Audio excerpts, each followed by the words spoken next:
Wag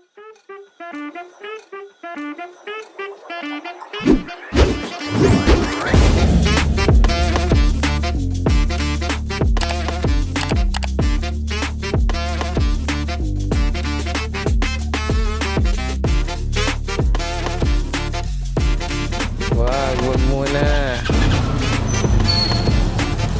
Waterproof yung mga mics natin. Pero nakikita ko yung patak. Sabi ni Aaron, it's a Friday! Happy Black Friday sale! This DJI Action 5 Pro. Yeah!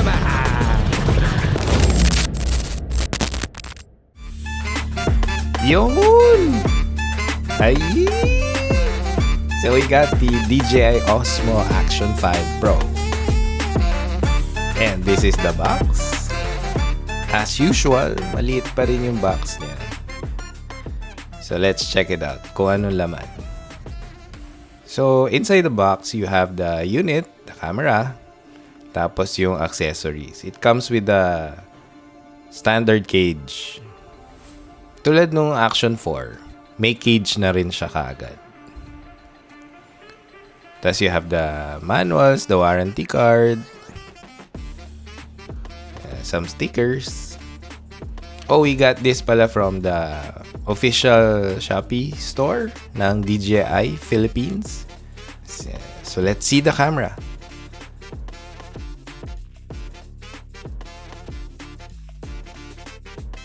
Yun!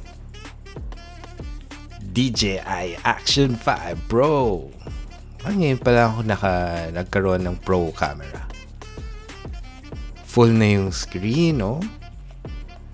Pero noticeably, yung power button niya, yung quick start button, it's not as tactile as the Action 4. Hindi siya gaano nakaumbok. So there's the labeling ng Action 5 Pro. The battery this time is 1950 mAh.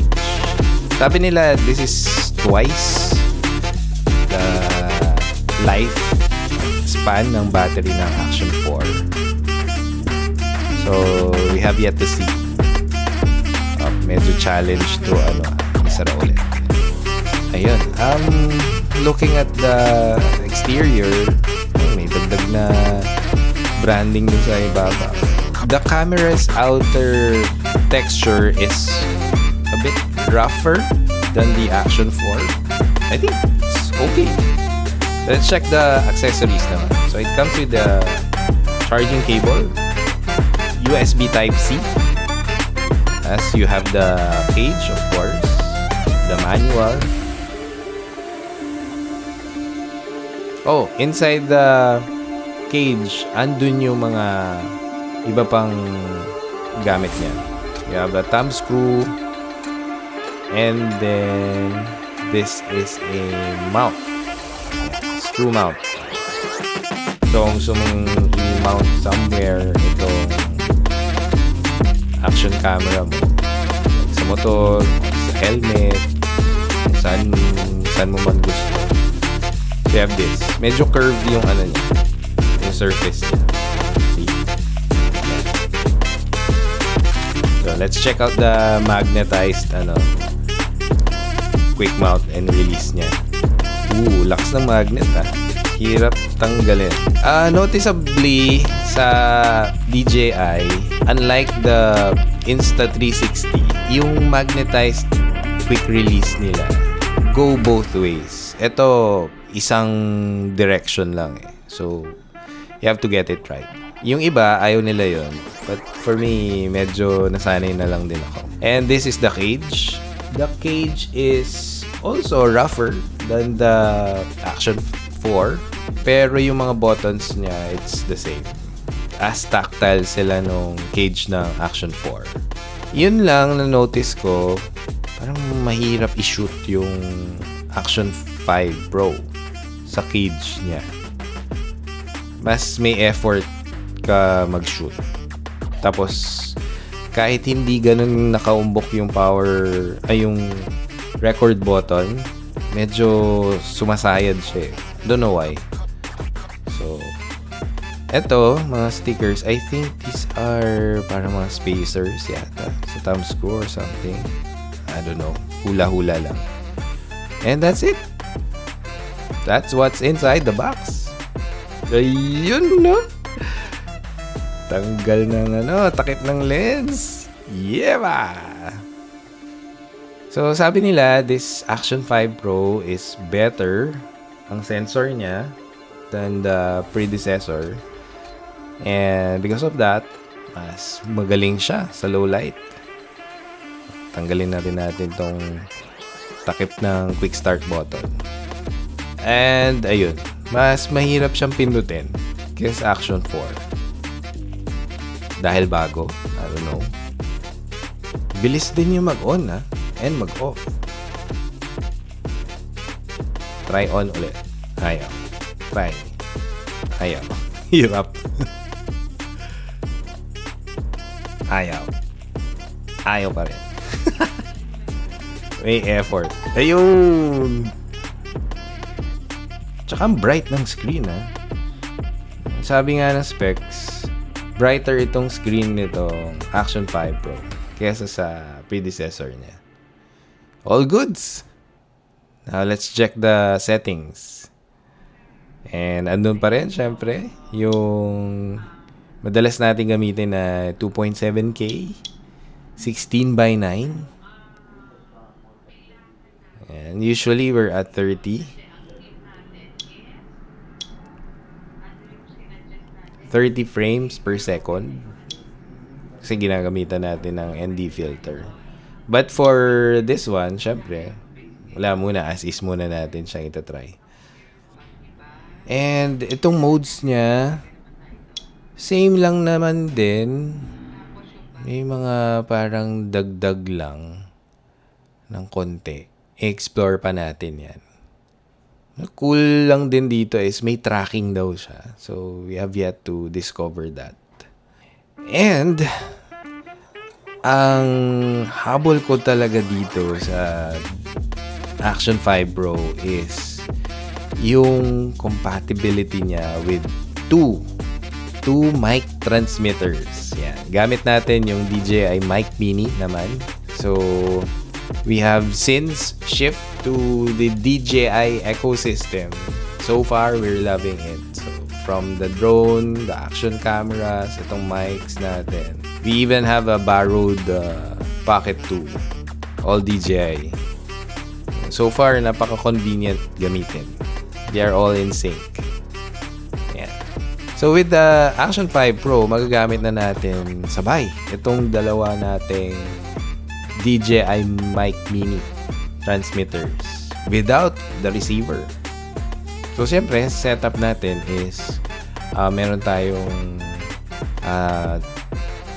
chin-mounted camera. Tapos, ang isang mic lalagay natin sa loob ng helmet for our talkies. And then, yung isang mic naman lalagay natin sa labas ng helmet natin. Preferably mounted sa motor at the rear para medyo kuha yung sound ng exhaust natin. And ambient sounds sa daan. Pair lang natin. Mabilis lang ba? So, yung option niya is you have two transmitters na i-connect. Pair mo lang sila isa't isa. Okay. Success sa pairing ng una. Mic test. Now we do the second one. Alright, mic test. Alright. Dalawa na sila. Yee! Ayun, no? Dalawa na sila. Nagre-respond na both mics. You know. So now, ang goal natin, of course, is to be able to control yung audio ng talkies natin and the ambient sounds outside, of course, independently. Lalo na pag naka-smart din, no? Woo! So, yun. Dahil bago yung camera, we need to make our presets din. para mabilis lang. Kokopyahin ko lang yung mga presets sa Action 4. Hindi ko natatandaan. So, I'll take a look at my Codigo. Alright. Tapos, check na lang natin yung gains nila. Yee! Tada! Bago na tayong action cam.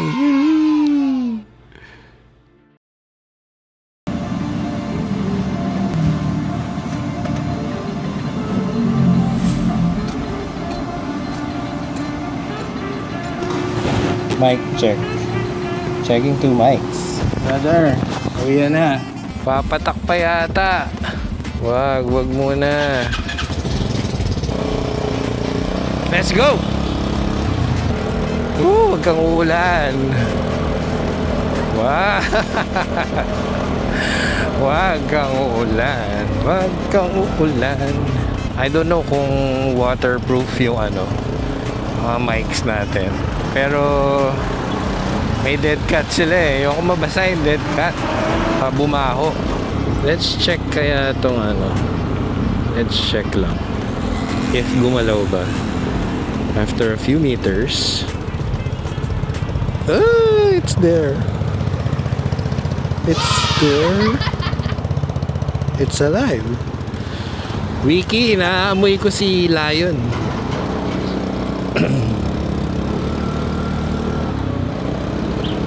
After what? Nag-spray ako mga 7 o'clock. Oh yeah, 10 hours. 10 hours and po-project pa siya. He's good. Good performance. Rayhan Lion. Diyos ko, nakikita ko yung patak. Oh yeah. Happy weekend everyone. Ronski here. Pauwi tayo ngayon. It's a Friday! Friday! Start na ng weekend. Happy Black Friday sale! Ang lucky hole natin ngayon sa Friday sale is this DJI Action 5 Pro. Yeah! Thank you Lord sa blessing. Mabuhay ang installment. Meron tayong bagong action camera na magiging kasama natin sa mga road trips natin. Super excited ako dito is we can pair it sa dati na nating DJI Mic Mini. So ngayon I'm testing the dual mic setup. Naka-connect tayo ngayon wirelessly sa DJI Action 5 Pro. Ang isa nandito sa loob ng helmet natin, medyo konting sideways lang sa mouth natin. Naka-clip dito sa chin guard ba to ng helmet natin. So yan. And then the other one, nasa labas naman siya. Syempre gusto natin makuha yung ambient sound naman ng daan. So nakadikit lang siya sa likod ng Vespa. Since ang Vespa is bakal, yun. Dumingit lang siya doon via a magnet. Pero kailangan i-tether kasi ayaw na natin yung may winu-worry pa tayo sa ride. Tulad nito, hindi ko alam kung nandun pa o wala na. After a few meters from the office, I checked, nandyan pa naman siya. Pero now, di ba, nasa isip ko na andyan pa kaya siya. Tapos pag may bako, ayun. Although malakas naman yung magnet nito, pero you can never be certain. Kung sa traffic, di ba, kinuha nila. Masyado kang distract sa kung ano. Naka-helmet ka, syempre hindi mo naman makikita. Ano naman mararamdaman. Yeah. And setting for the mic mini dito sa natin. Ingay mo. Dito sa Action 5 Pro natin, we set the gain to -4 silang pareho. I don't know kung anong magiging output nito, lalo na itong nasa harap ng mouth ko. Siyempre halos tapat na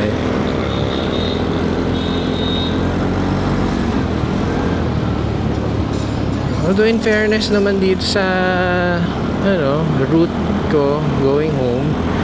Itong Dolores to San Fernando, swabe naman yung daan.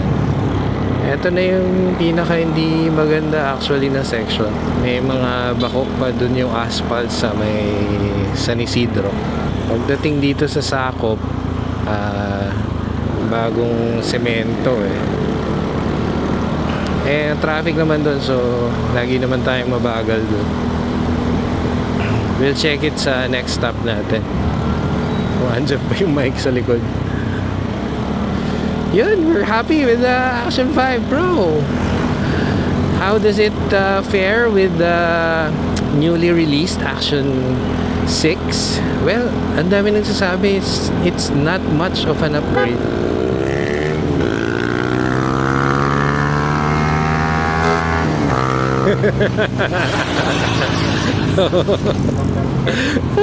Funny ka, Kuis. Funny. Raider ba yun? Suzuki Ataw si Raider Yan, napasingit tuloy tayo.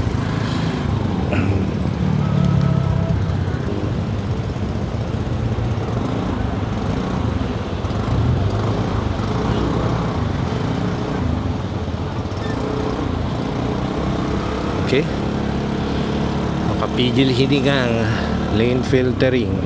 Dito na lang tayo. Huwag na tayo sumingit dun. Sana ma-check natin. Check. It's there. It's there.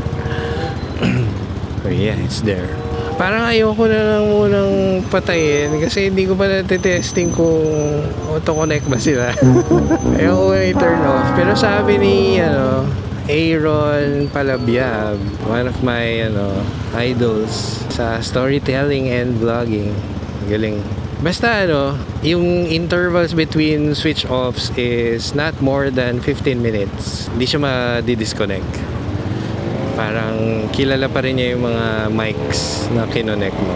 I was able to notice that kanina pag on ko ng camera sa office after doing the unboxing, and then I turned it off and then on again nung pababa na ako, pauwi na ako. Ayun, nag-connect naman. Kaya lang ngayon, don't want to risk it. Hindi pa na-test talaga na todo-todo. So, tuloy-tuloy na lang natin. Hanggang medyo nakalayo-layo na tayo. A few weeks back, nung maulan-ulan, wala masyadong kulay yung skyline natin. It's just gray clouds, dark clouds. Yun lang. Kaya ngayon, I appreciate the sunset over there. Kahit na nakatakip siya ng bongga sa mga clouds na to, pero at least meron. Weeks ago wala yan In the mornings, I also appreciate the sunrise na may kulay na yung sky. Ingay yung nandaan So we'll do a lot of testing dito sa setup natin na to. And this is the first. Back to the Action 6 comparison. I'm so happy na kapag naglalabas ng bagong camera si DJI, nagiging mura yung previous ones. Actually, ito Action 5 Pro, surprisingly, mas mura pa siya kapag tinignan mo dun sa DJI Store Philippines. Mas mura pa yung bundle nito na standard kesa dun sa Action 4. Now, I don't know if it's something to do with the customer, user feedback, kasi there are peeps who are saying na Action 4 pa rin ang may best quality given the specs that it has, kasi yung Action 6 has a slightly larger sensor, pero yun nga, Action 4 versus the Action 5, better pa rin daw, although ako syempre hindi naman tayo photographer, videographer. Ano lang tayo, magsasa. Yun. Happy naman tayo sa nakikita nating output. And hindi naman natin, ako personally, hindi ko naman natutodo rin yung capability, yung resolution ni itong Action 4. Nung Action 4 pala. Hindi ko man nagagamit yung 4K noon kasi super bigat nung file kapag ka ini-edit mo siya. Kaya I'm stuck with 2.7. Tapos ang resolution na ginagamit ko is 1080 pa rin. For now, no. Although there are a few videos na in-upload ko exported in 4K. Ganun yun eh. You edit in 1080 tapos you export in 4K. Maganda yung quality na nakuha ko from one of the Vespa vlogs, yung Why the Vespa ata yun eh. I think that's high res yun. Pati yung texture ng gloves kitang-kita. Yung parang felt texture ng gloves, kita mo. And I was using the Sbart naman yung yung road trip natin sa Mount Samat. Yeah. Ayun, ganda rin ng video quality nun eh. Kaya lang, hindi tayo naka 2:1 ratio dun. So, hindi tayo naka wide format dun. And in the next vlogs and videos natin, we're sticking with the 2:1 format until something else is discovered. Until kakaroon ng surge ngayon na yung parang 1:1 ba yun? Or 4:3 ba yun? Parang okay yun na format sa vlogs eh. And napansin natin, maraming nanonood sa atin sa cellphone. Although some, sabi nila nanonood sila sa TV. Lalo na kapag hiking, adventures, mga ganyan, yung mga uploads natin. Mas gusto nila pinapanood sa TV. Malaki sa bahay. Thank you very much. Actually, in the making of this video, we only need 12 generous souls para maging subscribers natin to reach 1,000. I'm so excited actually to reach 1,000.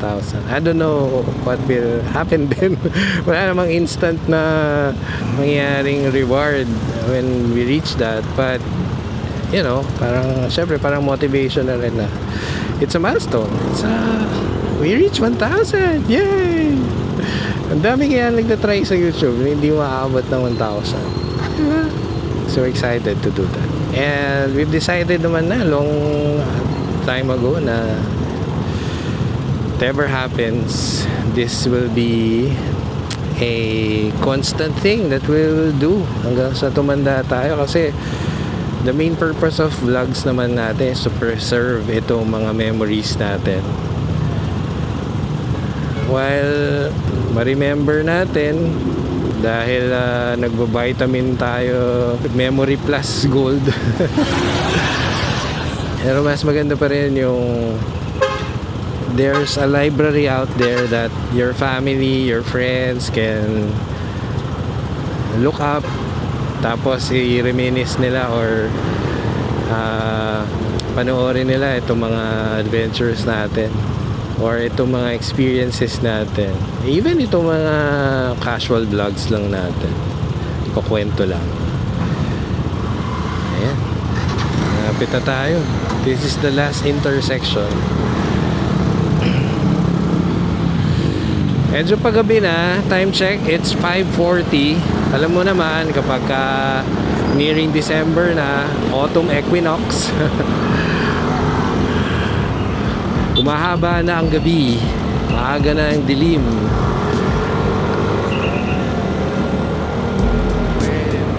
And so, ganito na itsura.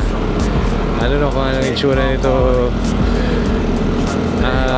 habang pinapanood nyo, pero sabi nila itong Action 5 is good in low light, so we're betting on that. Sana okay siya. Much more to be shared tungkol dito sa Action 5 and our travels, road trips, and itong casual biyahe natin papunta and from work. So, once again, thank you. This is Ron. Have a great weekend, everyone. Ta-ta-dan! Happy weekend! Scoot Papi, hello! Shout out sa mga Scoot Papi peeps! See you guys soon.